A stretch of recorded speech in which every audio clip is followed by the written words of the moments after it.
Okay, we are going to try story time at the park. But this is good because this is one of my favorite books, like all time. It's called Once Upon a Time, Good Night, or no, Once Upon a Time, The End. Sleep in 60 Seconds. It's super cute. Yeah, anyway, here we go. Once Upon a Time, The End. Ah, it's gonna be windy. That's gonna be interesting. Once upon a time, and a long, long time ago, late at night when it was dark, over the hills, through the woods, across the ocean, in a land far away, in a small house on a hill, under a full moon, in a big fluffy bed under the covers, there was a little girl, or maybe it was a boy, who wouldn't go to bed. Just one more story, this child cried over and over. So the noble and tired father obliged.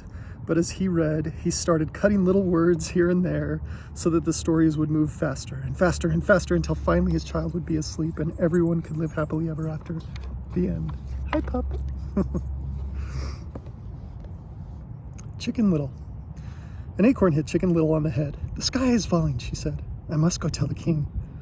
On the way, she ran into his friends, Zeus the goose, Jen the hen, Chuck the duck, Legal the eagle, Perky a turkey, and Yo the crow. "Let's go tell the king," they cried. Unfortunately, they ran into a hungry fox. He chased them around the barnyard until Chicken Little was simply too tired to speak. And so she forgot about the sky and the king and put her feathered head down to sleep. The end. The Two Little Pigs. Two pigs lived in the forest. One pig built a house out of straw. He was lazy. The other built a house out of stone. He worked hard. A hungry wolf came by and blew down the house made of straw. The pigs The pigs hid in the stone house. The wolf said, "Come out or I'll blow your house away." But the pigs said, "No way." Oh, I should have done like a big scary wolf voice. Let me try again. The wolf said, "Come out or I'll blow your house away." But the pig said, "No way." The wolf blew and couldn't do it. He left the forest and the pigs lived forever together. The end. Time for bed. Small girl, red hood, big wolf in the woods. Grandma's gone, wolf in her cap, girl at the door, tap tap. Big ears to hear, big eyes to see, big teeth to eat. Girl better flee. Strong woodsman, just outside, spied a wolf, heard a girl's cries. Axe swung, wolf run, and the battle won. The woodsman said, "Wow, I'm really tired. How about you?" The end. There were some bears. It doesn't really matter how many. There were a bunch. Let's go to the point. Get to the point. While they were out, a blonde girl ate a bear's porridge, broke a bear's chair, and fell asleep in a bear's bed. When the bears came back, they found her asleep. She woke up, screamed, and ran home so she could sleep in her own bed. The end. Are you getting the idea here? Every young girl wanted to marry the prince. To find a princess, the prince's mother put a pea under the mattress to see how each would sleep. They all slept soundly except one. She was so sensitive. She had not slept well, and so she married the prince. Is there a pea under your bed? Then what's your excuse? Go to bed. None of the animals in the barnyard would help Little Red Hen plant or harvest or cook her vegetables. "No thanks," they said. "I don't want to work." But when the Little Red Hen's soup was ready, they said, "Hey, I'll help you eat." "No thanks," said the hen. The end. Why are you still awake? But that peaceful little house atop the hill on the other side of the woods, oh, you know where it is.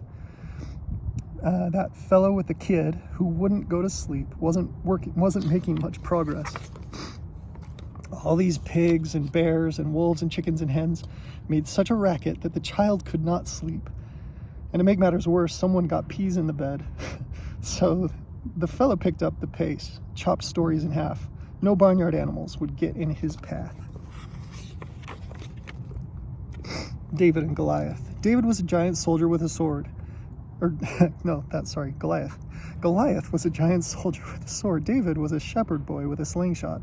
The two had a fight one night over who would be king. David took careful aim with a stone and knocked Goliath smack in the head. The giant fell into a great heap. He looked like he was asleep. The end.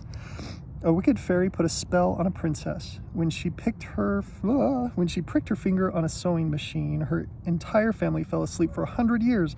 Eventually, a A prince came along and, finding the beautiful girl, gave her a kiss. She woke, happy and refreshed. And so did her parents. Her advice to you, get some sleep. The end. Sorry, I'm all sniffly because it's cold. Jack, be nimble. Jack, be quick. Jack, jump over a candlestick. Jack, close your eyes. Jack, not a peep. Jack, are you asleep? Little Jack Horner sat in a corner, eating the blueberry pie. He put in his thumb, pulled out a plum, and wait, Jack, I thought you were already asleep. Jack and Jill went up the hill to fetch a pail of water. Jack, what are you doing out of bed in the middle of the night? Jack needs to go to bed. Hickory dickory dock. A mouse ran up the clock. The clock struck 8. Oh my, it's late. So the mouse went straight to bed. John Jacob Jingleheimer Schmidt. His name is my name too. Whenever we go out, the people always shout, John, get to bed and be quiet. There was an old lady who lived in a shoe. She had so many kids, didn't know what to do. Stories were read until her face turned blue. When kids wouldn't go to bed, she sold them to the zoo. Good idea. Hey, diddle diddle, the cat and the fiddle, the cow jumped over the moon. Oh my gosh. Okay, my favorite joke. Are you ready? What have you found if you, what have you found out if you find bones on the moon? The cow didn't make it. Anyway, if you don't fall asleep, I'll run screaming from the room. Why did the chicken cross the road? To go to sleep. Knock knock, who's there? Bed who? Better go to sleep. And they all lived sleepily ever after. Yay. Go to bed.